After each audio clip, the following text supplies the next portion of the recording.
This project is, Boise Rescue Mission took this on to raise more money for the Veterans Program. For the last 5 years, we've managed the Caldwell Night Rodeo's Patriot Fund for them, and that's one-time only assistance to individual veterans and their families to help them get on their feet or stay on their feet.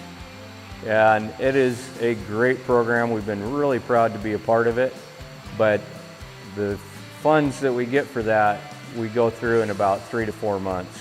And the rest of the year, we have to turn folks away.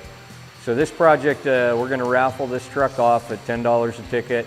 We're hoping to raise about $50,000 for the veterans, so we'll be able to help them year-round.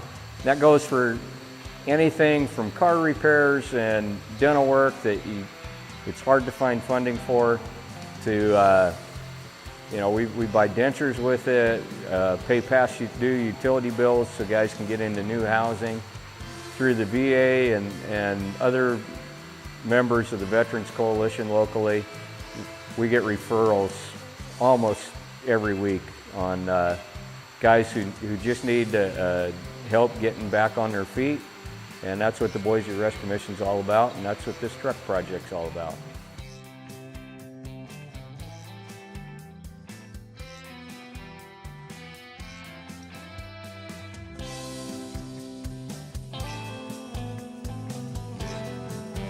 These are the original gauges that came with the truck.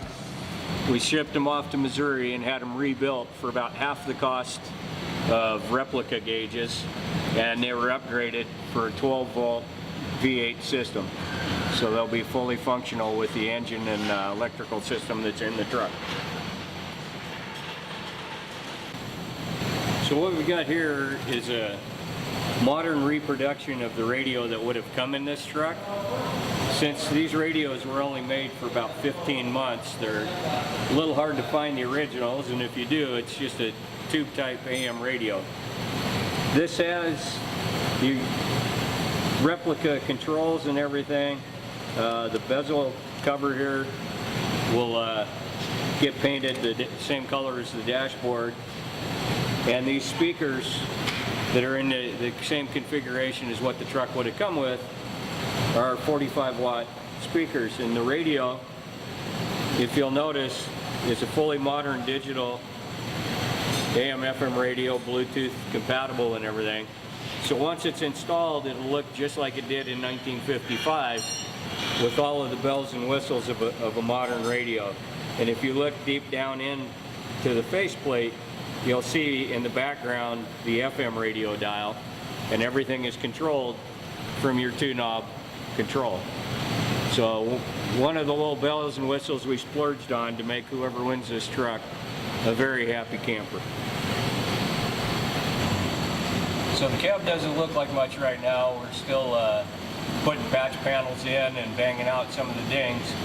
But that radio that you saw goes in this little hole right in here. Again, they were only used in the 54, 55, early 55 Chevys, so they're a hard radio to come by.